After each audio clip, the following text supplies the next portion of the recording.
Ci troviamo a Ponticelli, la storia che stiamo per raccontarvi sembra surreale e in effetti è surreale, se ne sono già occupate anche le Iene. Noi abbiamo seguito questo locale, o meglio il proprietario, il figlio e la famiglia di questo locale per un'altra vicenda che abbiamo raccontato più volte, e cioè che fu un assurdo accoltellamento che subì questo ragazzo, per fortuna si è salvato, al Luci Cinema di Casoria senza nessuna ragione, perché c'era una rissa. A un certo punto tirò fuori un coltello al ragazzino che è stato arrestato. Oggi vi abbiamo dimostrato che chi la dura la vince. È stato arrestato, poi è stato chiuso lo pseudorefice. Bisogna tenere duro e ci vorrà del tempo, non arrivano le soluzioni dall'oggi al domani, né tantomeno sono soltanto 4 sfrantumati criminali, delinquenti o farabutti sul nostro territorio, sono tanti e sono stati abituati male, ma purtroppo il marcio sta dentro e fuori le istituzioni e questa storia ha a che fare indirettamente anche con le istituzioni. Quello che vedete è un locale che conoscono tutti a Ponticelli, è famosissimo, è aperto da anni, la famiglia è straconosciuta.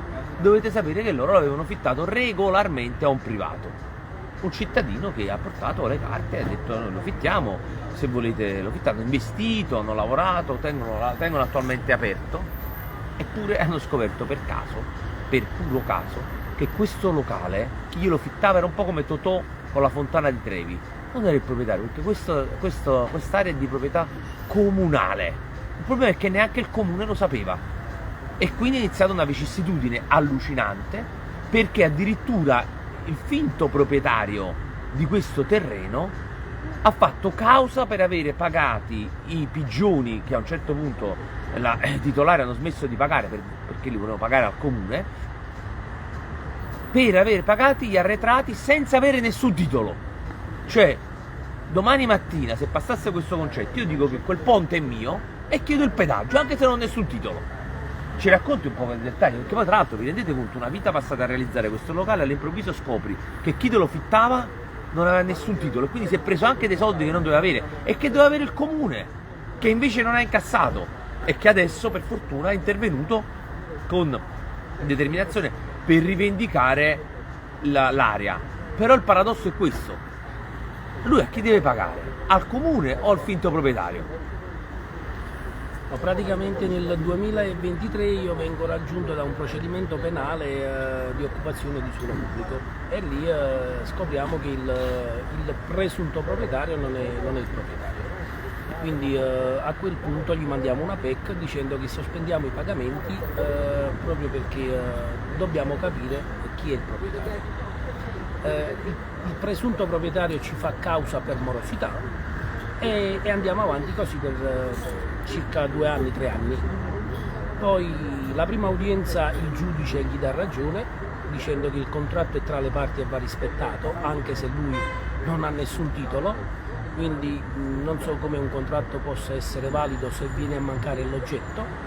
No, diciamo che questa sentenza, molto originale, però noi le rispettiamo sempre, è stata regolarmente impugnata e ovviamente è stata sospesa, perché è evidente, è parso anche a altri magistrati, che se io non sono proprietario di un bene non posso affittarlo, e quindi è vero, tu dici ho fatto il contratto, ma quello ha affittato una cosa che non è sua, come fa a prendersi dei soldi? Domani mattina ognuno di noi va in un posto, vado sulla Iola e dico è mia, affittata, poi interviene, ma quella non è proprietà tua, intanto mi devi dare i soldi perché io ho deciso che mi devi fare, perché c'è un contratto, ma il contratto è falso, perché tu non sei, quel bene non è la tua disponibilità. Continua. Giusto. E praticamente abbiamo fatto richiesta di sospensiva. L'udienza è stata fatta il 29 aprile, stamattina fortunatamente abbiamo avuto le sospensive, quindi fino a gennaio 2020 fortunatamente non veniamo sfrattati da chi non ha titolo, quindi continueremo a lavorare qui, continueremo a stare qua e poi il 20 gennaio del 2027 si farà un'altra udienza per poi capire un attimino la situazione, ma la cosa certa è che quest'area è del comune, quindi non è di questo soggetto che praticamente ci ha affittato l'area, ha preso i fitti dal 2018 a ottobre 2023 e oggi fortunatamente, anche magari forse a discapito nostro perché non sappiamo quello che succederà, però il comune fortunatamente è intervenuto nell'udienza e ha fatto valere la sua proprietà, quindi il terreno è del comune e ora dobbiamo aspettare un attimino quello che succede nell'udienza del 2026. Però nelle more, cioè dell'udienza non ha nessun valore se alla fine il comune sarà il legittimo proprietario. Flavia Sorrentino, che è consigliera comunale a Napoli e che è stata investita di questo problema. È una situazione davvero assurda e quello che ha vissuto Diego e sta vivendo Diego davvero preoccupante. Io chiaramente ho voluto farmi spiegare la vicenda e quindi il suo punto di vista e quello che sta facendo anche attraverso i suoi legali, ma a questo punto è fondamentale approfondire, capire, leggere le carte, quindi ho preso l'impegno personale non solo di interrogare gli uffici e quindi gli uffici del patrimonio, ma portare la questione anche all'assessore al patrimonio, che ovviamente ha la competenza politica su un caso così grave che va verificato e bisogna comprendere, ma senza ombra di dubbio noi lo seguiremo, cercheremo di venirne a capo e di stare accanto ad un cittadino che forse ha l'unica colpa di essersi fidato delle persone sbagliate. Dottoressa, ci sono stati altri casi del genere? Ma la situazione patrimoniale del Comune di Napoli non è una situazione facile, assolutamente.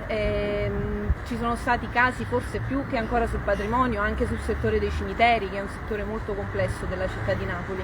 E quindi chiaramente quando si verificano queste situazioni tenere alta l'attenzione è fondamentale, però bisogna sempre approfondire e leggere le carte. Io mi sento, per una questione proprio di serietà nei confronti di Diego, di verificare quanto ha detto, di andare avanti e soprattutto di interessare a questo punto anche la politica e quindi non solo gli uffici ma anche l'assessore competente. Grazie. No, ma poi tra l'altro questi soggetti, questa banda Bassotti, questo sarà ulteriore intervento che faremo con Cosimo e se vorrà con Flavia, avrebbero in gestione addirittura un'altra area, sempre di carattere comunale, in cui hanno fatto un parcheggio. È così? Sì, praticamente hanno un'altra area dove si sono presi un'area che non è loro. Si sono presi un'altra area dove praticamente fittano proprio degli uffici capannoni. Si è visto pure nel servizio delle Iene con il drone che hanno fatto le riprese da sopra, anche se loro dicono abbiamo l'atto del notaio.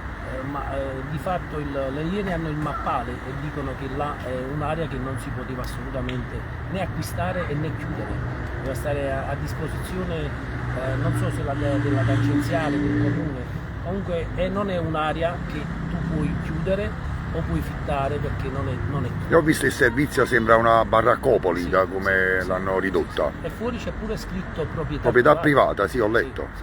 Non basta scrivere proprietà privata perché un'area sia tua, cioè non è metti un cartello, non siamo nel vecchio West in cui c'era la corsa e prima metteva il cartello era il proprietario del terreno. Quindi Totò era futuristico, cioè no, Totò aveva visto molto il problema è se questi qua si sono arricchiti negli anni affittando spazi che sono di proprietà pubblica. Ovviamente c'è una responsabilità di questi presunti imbroglioni, ma c'è anche una responsabilità di mancato controllo, e questo è il grande tema. Noi dobbiamo sforzarci di avere la parte politica sana, ma anche la parte dirigenziale. Dirigenziale intendo dalla municipalità a tutti coloro che operano nel settore patrimonio del Comune di Napoli, che dovrebbe essere una miniera d'oro, invece in alcuni casi diventa un terreno scivoloso. È mai possibile? È come quando io scoprì che a Pizzo Falcone si erano occupati legali e non pagava nessuno dei camorristi, da decenni. E com'è possibile? Purtroppo bisogna essere molto duri e perseveranti perché il marcio è molto diffuso. Stiamo parlando di una situazione diffusa. Io ringrazio chi è che è venuto a fare il servizio per le Iene? Luigi Pelazza. Io voglio ringraziare Luigi Pelazza perché ha fatto un servizio molto importante. A dire la verità, Diego me ne ha parlato in un'occasione precedente quando ho parlato della vicenda del figlio quando stavo con Cosimo, ma noi non abbiamo avuto ancora il tempo di approfondirla. Ha fatto bene a insistere, ha fatto bene a fare intervenire una trasmissione nazionale perché questa storia va chiusa. E non si può distruggere un'attività imprenditoriale dall'oggi al domani perché dei cialtroni e degli imbroglioni hanno approfittato della buona fede e anche dell'onestà di altre persone.